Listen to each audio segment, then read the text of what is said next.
اعوذ باللہ من الشیطان الرجیم، بسم اللہ الرحمن الرحیم۔ 9th کلاس آج جو آپ کا لیکچر ہے اردو کا وہ ہے نظم برسات کی بہاریں۔ یہ صنف ادب شاعری ہے اور نذیر اکبر آبادی جو ہے اس کے شاعر کا نام ہے نذیر اکبر آبادی، اور شاعر جو ہیں وہ ہیں نذیر اکبر آبادی۔ اور ماخذ جو ہے کون سی کتاب سے لی گئی یہ نظم کو کہتے ہیں نذیر، کلیہ کی جمع ہے کلیات، کلیات نذیر یعنی نذیر کے کلیات، اس کو کہتے ہیں مجموعہ کلام، مجموعہ کلام بھی کہتے ہیں۔ اور وہ کتاب جس میں اس کی تمام تصنیفات جمع ہوں، وہ کتاب جس میں اس کی تمام شاعری جمع ہو، اس شاعر کی نذیر اکبر آبادی کی، تو یہ کلیات نذیر اس کو کہتے ہیں۔ اب کلاس آتے ہیں کس کی طرف؟ حالات زندگی کی طرف، نذیر اکبر آبادی کے۔ اور اس سے پہلے ہم پڑھ چکے ہیں نظم حمد الطاف حسین علی کی۔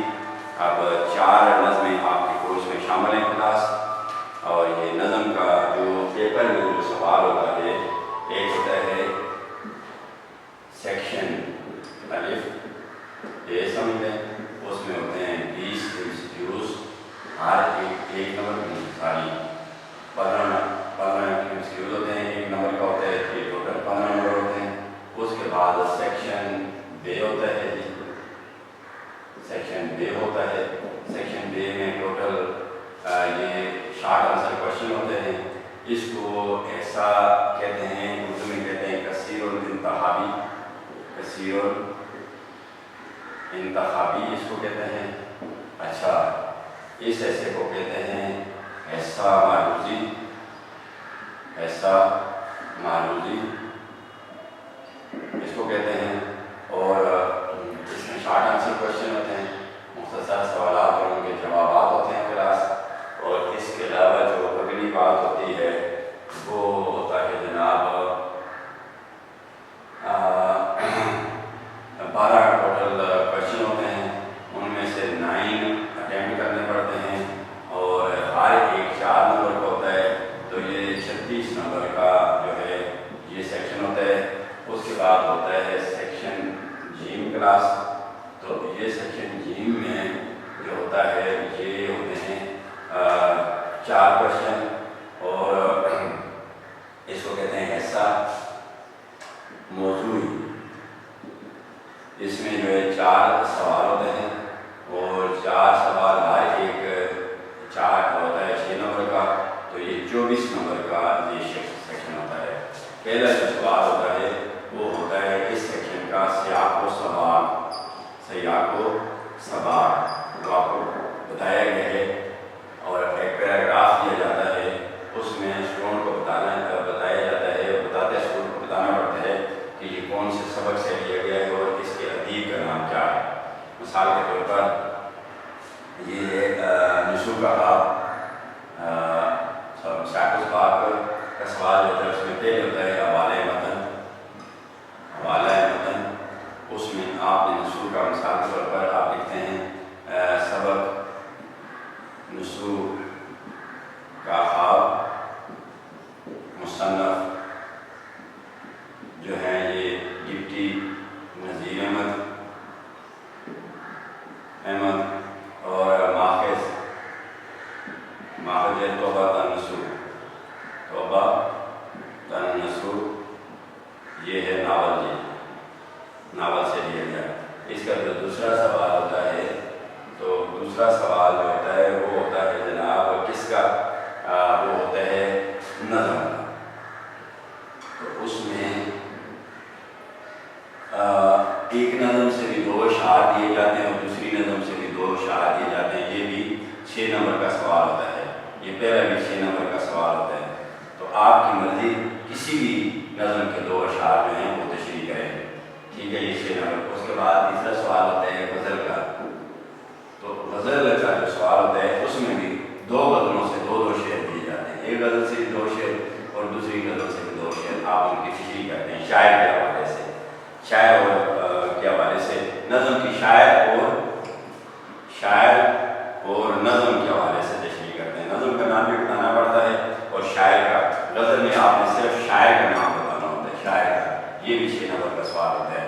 جو آپ کا آخری سوال ہوتا ہے اس میں خط، درخواست، مکالمہ، ان تینوں میں سے ایک چیز آئی ہوئی ہوتی ہے، اور ساتھ پلس ایک کا پیراگراف ہوتا ہے، اور اس پیراگراف میں پڑھ کر تو لاسٹ میں دیے ہوئے یا 3 سوال ہوتے ہیں، 2 نمبر کے ایک سوال ہوتے ہیں، یا 6 سوال ہوتے ہیں، 1 نمبر کے ایک سوال ہوتا ہے، تو اس طرح یہ آپ کا پیپر ہوتا ہے۔ تو یہ 6 نمبر کا سوال ہوتا ہے نظم کا آپ کے کورس میں۔ کلاس آپ کے جو کورس ہے اس میں ٹوٹل جو نظمیں شامل ہیں وہ ہیں 4۔ ایک نظم میں آپ کو طاف حسین علی کی پڑھا چکا ہوں ہم، اور دوسری نظم میں آپ کو پڑھا رہا ہوں برسات کی بہاریں، اس کے شاعر کا نام ہے نذیر اکبر آبادی۔ نذیر کا مطلب ہوتا ہے کلاس مانند، مثل، نمونہ، مثال۔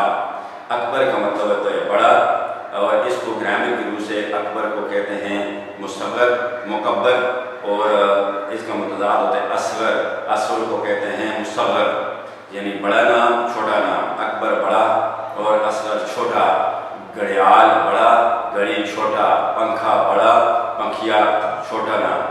تو نذیر اکبر آبادی، اکبر آباد کے یہ رہنے والے تھے، اکبر آبادی۔ اکبر آباد جگہ کا نام ہے، یہ جو ہے یہ اس کو کہتے ہیں یائے نسبتی، یائے نسبتی اس کو کہتے ہیں، اور یائے نسبتی کا مطلب ہے اکبر آباد سے نسبت رکھنے والا، اکبر آباد کا رہنے والا، اکبر آباد سے تعلق رکھنے والا، نذیر اکبر آبادی۔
جی تو کلاس سے یائے نسبتی ہے، یعنی اکبر آباد سے تعلق رکھنے والا۔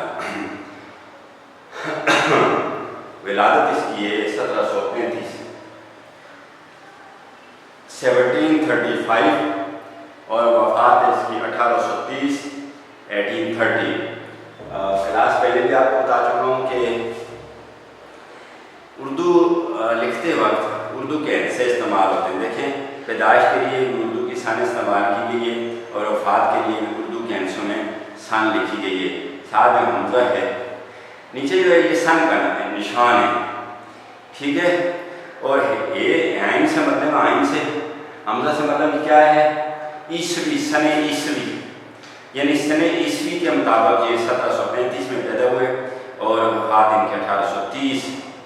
تو دوسرا کیلنڈر جو رائج ہے ہمارے ہاں وہ اس استعمال کو کم کیا جاتا ہے، سن ہجری ہے، حضرت عمر رضی اللہ تعالیٰ عنہ کا بنایا کیلنڈر، اچھا، اور وفات ہے 1830، تو ہجری، سن ہجری، اور تیسرا کیلنڈر ہے بکرمی، راجہ بکرما جیت کا ایک ہندو کا بنایا ہوا کیلنڈر ہے، وہ آپ کو میں بتا چکا ہوں کو ماہ، پھاگن، جیٹھ، ہاڑ، ساون، بھادون، اسو، کاتک، مہاگن، یہ جو ہیں اس کے مہینے ہیں۔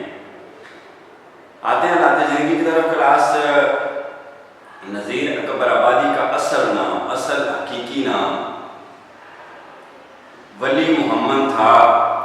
ایسا انسان جو خدا کے قریب ہو. ولی کا مطلب ہے ایسا انسان جو خدا کے قریب ہو. ولی کا معنی سرپرست بھی ہوتا ہے, محافظ بھی ہوتا ہے, اور اس کی جمع ہوتی ہے اولیاء. ولی محمد تھا, محمد جملہ مکمل ہوا, اس کے بعد سختہ ڈالا گیا. جہاں بھی جملہ مکمل ہوتا ہے اس کے بعد سختہ کا نشان ڈالا جاتا ہے. سختہ جو مکمل جملے کے بعد یہ نشان ڈالا جاتا ہے, اس کو کیا کہتے ہیں؟ سختہ.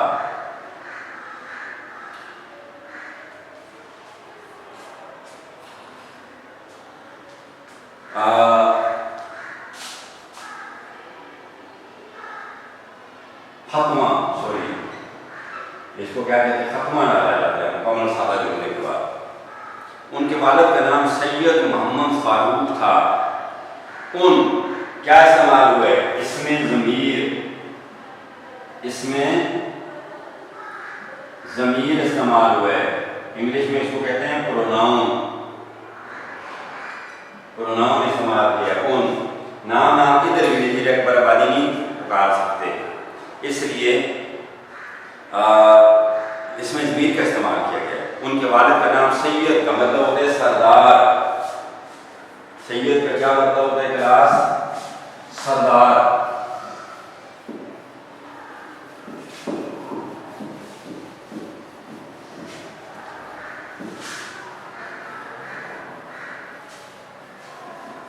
سید کا مطلب ہوتا ہے کلاس سردار.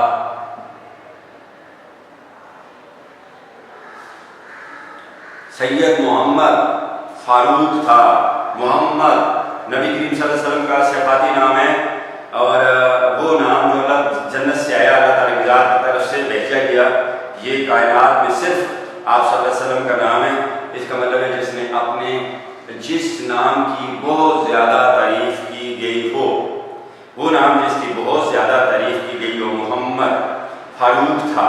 فاروق حق اور باطل میں فرق کرنے والا. فاروق حق اور ناحق میں, ناحق یعنی باطل میں فرق کرنے والا.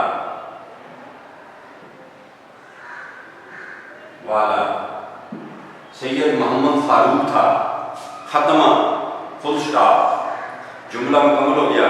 نظیر پیشے کے لحاظ سے, پیشہ کام کے لحاظ سے, پروفیشن کے لحاظ سے محلم تھے. محلم استاد اور متعلم شاگرد. استاد تھے پیشے کے لحاظ سے. انہیں عوامی شاعر کہا جاتا ہے. عوام سے نسبت رکھنے والا, عوام کی بات کرنے والا, انہیں اس میں ضمیر استعمال کیا گیا ہے. انہیں عوامی شاعر کہا جاتا ہے کیونکہ نذیر عوام کی بات کرتے تھے. عام مسائل پہ انہوں نے قلم اٹھایا, عوام کے فائدے کی بات کرتے تھے, عوام کے نقصان کی بات کرتے تھے. حکومت وقت کو عوام کے فائدے اور نقصان کی باتیں بتاتے تھے اپنی شاعری کے ذریعے, اس لیے عوامی شاعر کہا تھا. عوام کے نمائندہ شاعر تھے. انہیں اس میں ضمیر ختمہ جملے کے بعد موجودہ دور کی نکار. موجودہ دور کہتے ہیں زمانے کو, زمانے کو کہتے ہیں دور. موجودہ دور کے لوگ انہیں اس میں ضمیر استعمال کیے. دور کے نکار, نکار تبصرہ, تنقید اور تبصرہ کرنے والے. تنقید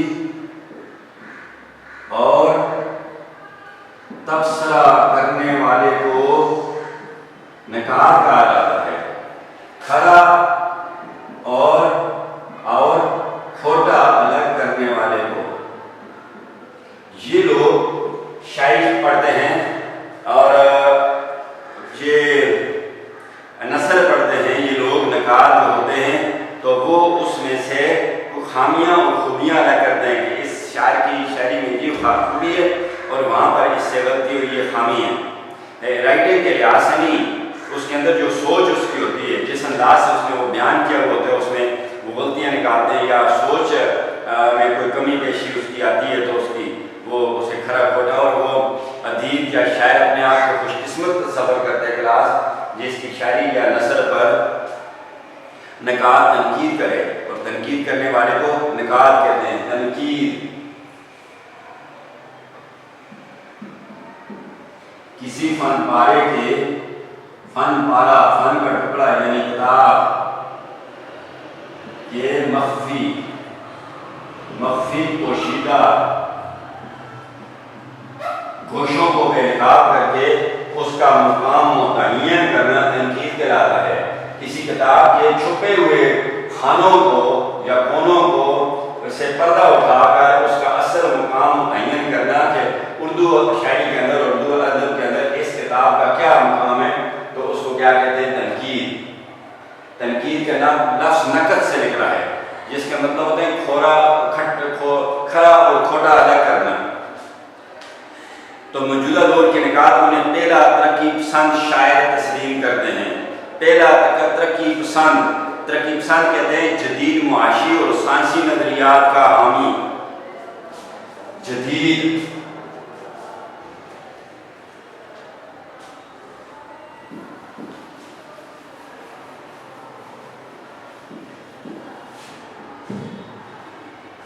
ترقی پسند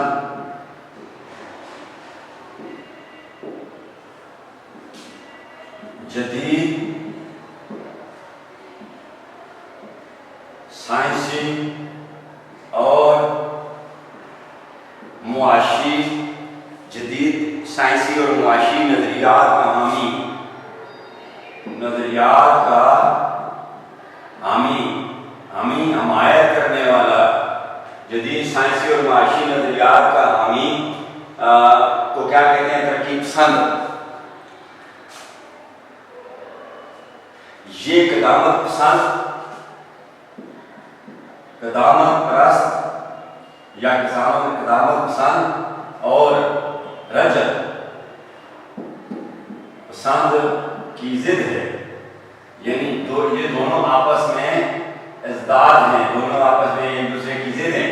قدامت پرست پرانے رسم و رواج اور پرانے طریقوں کو نہ چھوڑنے والے لوگوں پر جو قائم ہوتے ہیں۔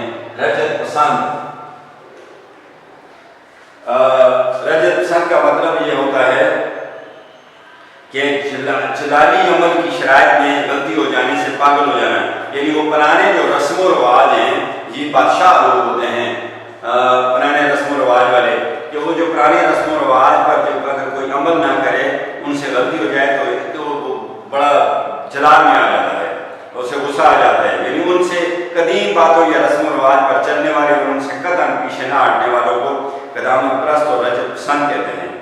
اور یہ جو ہے یہ اس کی متضاد ہے، اور ترقی پسند جو ہے اس کو معاشی اور سائنسی یعنی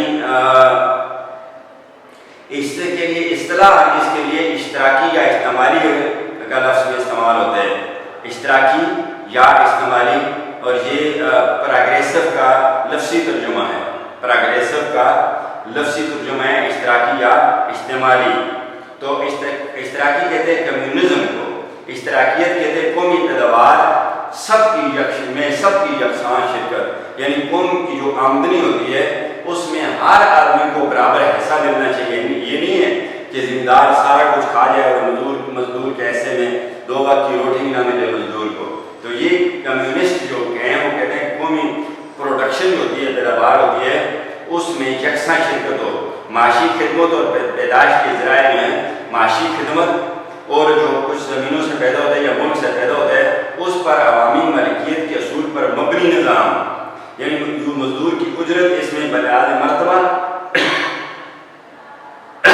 اور قابلیت سب کو مساوی معاوضہ دیا جاتا ہے۔ مرتبہ اور بلحاظ مرتبہ اور قابلیت سب کو برابر معاوضہ ملتا ہے مزدور کو۔ اجتماعیت اس کو کہتے ہیں سوشلزم۔ پیدائش دولت یعنی دولت جو اس ملک میں آتی ہے وہ تمام مادی وسائل پر تسلط ہونا، دولت پر بھی اور تمام مادی وسائل جو ہیں اس ملک کی جو اکانومی ہے یا جو اس ملک کے پاس چیزیں ہیں ان پر تمام افراد اور قوم کا برابر حصہ دار ہوتے ہیں اس میں، یہ کسی ایک کی چیز نہیں ہوتی، تو اس کو کہتے ہیں۔ اشتراکی اور اجتماعی نظریہ، ٹھیک ہے، سوشلزم اینڈ کمیونزم. تو پہلا تحقیق پسند شاعر اس کو تسلیم کیا جاتا ہے جو جدید معاشی اور سائنسی نظریات کا حامی ہو.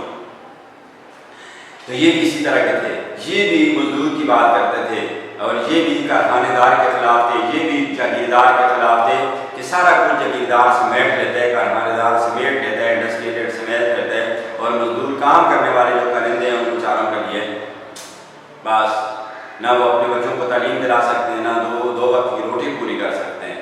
ٹھیک ہے، محنت ان کی ہوتی ہے اور کھاتے ہیں کارخانے دار یا انڈسٹریلسٹ یا ایگریکلچرسٹ. انہوں نے دنیا کو جس حقیقت پسندانہ نظر سے دیکھا ہے اس کی مثال اردو شاعری میں نہیں ملتی. حقیقت سچائی، اس نے دنیا کو سچائی کی نظر سے دیکھا ہے، سچائی کی نظر سے دیکھا ہے، اور اس کی مثال اردو شاعری میں اور کہیں نہیں ملتی. جس طرح اس نے دنیا کو پرکھا ہے، جھانچا ہے یا دیکھا ہے، یعنی کیا ہو رہا ہے دنیا میں، کہاں پہنچی ہے دنیا، کیا حال ہے یہاں مزدور کا، کیا حال ہے یہاں کارخانے دار کا، کیا حال ہے یہاں حاکم کا، کیا حال ہے یہاں محکوم کا، کیا حال ہے یہاں ظالم کا، کیا حال ہے یہاں مظلوم کا، کیا حال ہے یہاں جج کا، کیا حال ہے یہاں منصف کا، کیا حال ہے یہاں قاضی کا، اور اس کے سامنے پیش ہونے والے مجرم کا کیا حال ہے. کس طرح یہ دنیا کا نظام چل رہا ہے، اس کو کہتے ہیں. ان کے مشاہدہ دیکھ کر کسی چیز کا اندازہ لگانا، مشاہدہ کے لفظ میں دیکھنا، دید یا معائنہ، کسی حتمی نتیجے پر پہنچنا. مشاہدہ میں گہرائی، گہر ہونے کی کیفیت، یعنی باریک بینی سے یہ مشاہدہ کرتے تھے ہر چیز کا.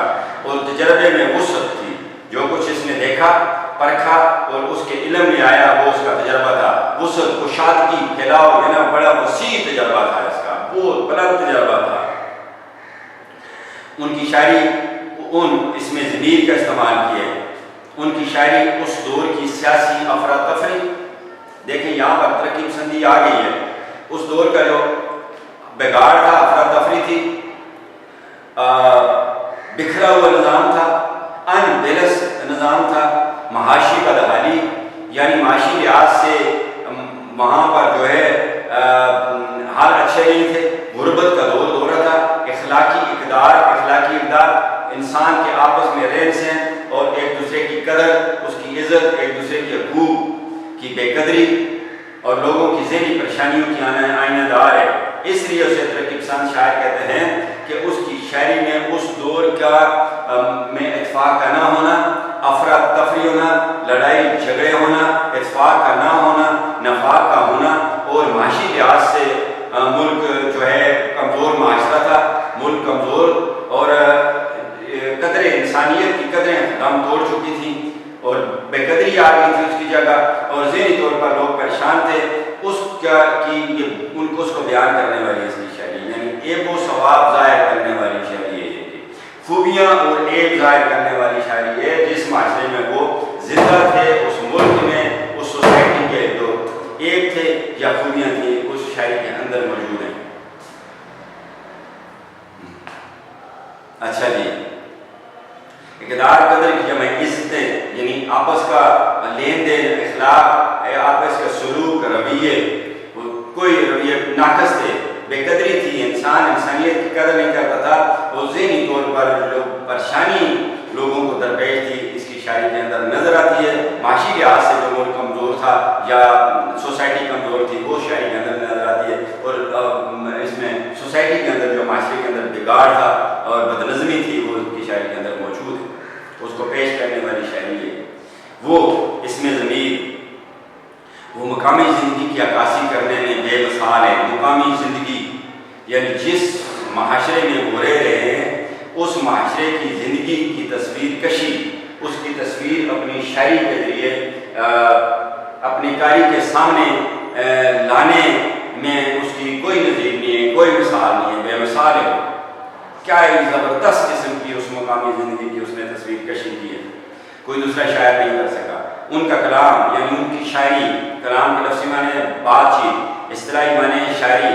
اردو شاعری میں ایک منفرد، الگ یا انوکھی حیثیت رکھتا ہے. ان کا کلام اردو شاعری میں ایک منفرد حیثیت کا مطلب ہے مرتبہ رکھتا ہے، ایک الگ مرتبہ رکھتا ہے، ایک انوکھا مرتبہ رکھتا ہے۔ نیا پیراگراف شروع ہوتے کلاس دیکھیے، نیا پیراگراف ایک یا دو لفظوں کی جگہ چھوڑ کے، پہلا پیراگراف بھی ایک یا دو لفظوں کی جگہ چھوڑ کے شروع کیا گیا، اور جب دوسرا پیراگراف شروع کیا جا رہا ہے تو یہ اردو لکھنے کا قاعدہ ہے، طریقہ ہے، دستور ہے کہ ایک دو لفظوں کی جگہ چھوڑ کے پیراگراف شروع کیا جا رہا ہے۔ انہوں نے یہاں اس میں ضمیر کا استعمال ایک بار پھر، انہوں نے جو کچھ اپنے ماحول فضا انوائرمنٹ میں دیکھا اس کی بے غرض، غیر طرفدار، صاف ستھرا، پاک، جس میں تعصب نہ ہو، یعنی کسی کا ساتھ نہیں دیا، کسی کی طرفداری نہیں کی، بے لاگ عکاسی کی ہے، بے غرض عکاسی کی ہے، بے تعصب عکاسی کی ہے، عکاسی تصویر کشی کی ہے، تصویر پیش کی ہے۔ وہ نظم کے شاعر ہے، وہ نظم کے شاعر ہیں، نظمیں لکھی ہیں، اور نظم کی وجہ سے بڑا شہرت رکھتے ہیں۔ مگر غزلیں بھی لکھی ہیں، مگر انہوں نے غزلیں بھی لکھی ہیں، شاید نظم کے شاعر ہیں لیکن انہوں نے غزلیں بھی لکھی ہیں۔ جملے کے وہ نظم کے شاعر ہیں، یہاں آپ پر آ کر کس چیز کا استعمال کیا ہے؟ سکتہ کا۔ اگر سکتہ کا یہاں استعمال نہ ہوتا تو یہ پڑھا جاتا کہ وہ نظم کے شاعر ہیں مگر غزلیں بھی لکھی ہیں مگر اور ہیں مل جاتا آپ سے، پتہ نہ چلتا۔ اور ختمہ، منظر نگاری ان کے کلام کی نمایاں خوبی ہے۔ نظارہ یا تماشا، یعنی جس ماحول، جس چیز پہ بات کر رہے ہیں، اگر موسم پہ بات کر رہے ہیں تو اس طرح کی شاعری کرتے ہیں کہ وہ موسم کا وہ رنگ جو ہے آپ کے سامنے، آپ سمجھتے ہیں کہ ابھی بارش ہو رہی ہے، ابھی پانی کی بوندیں گر رہی ہیں، درخت لہلا رہے ہیں، چڑیاں چہچہا رہی ہیں، تو سارا کچھ جو ہے بالکل ایسے آنکھوں کے سامنے جھوم جاتا ہے۔ اس کو کیا کہتے ہیں؟ منظر نگاری، یعنی وہاں کے منظر کو اپنی شاعری کے لیے پیش کرنا کہ وہ پڑھنے والے کی آنکھوں کے سامنے جھوم جائے، اسے منظر نگاری کہتے ہیں۔ منظر نگاری ان کے کلام کی نمایاں خوبی ہے، یعنی منظر نگاری ان کی شاعری کی بہترین خوبی ہے، صاف ظاہر نظر آنے والی خوبی ہے۔ نظیر کا کلام یعنی نظیر کی شاعری پڑھنے سے ان کے زمانے کی سچی تصویر نگاہوں کے سامنے آ جاتی ہے، یعنی جو ہی نظیر اکبر آبادی کا کوئی شاعری پڑھتا ہے تو اس زمانے کی حقیقی پکچر، حقیقی تصویر، حقیقی رنگ انسان کی آنکھوں کے سامنے آ جاتا ہے کہ وہ کس قسم کا دور تھا۔ اچھا،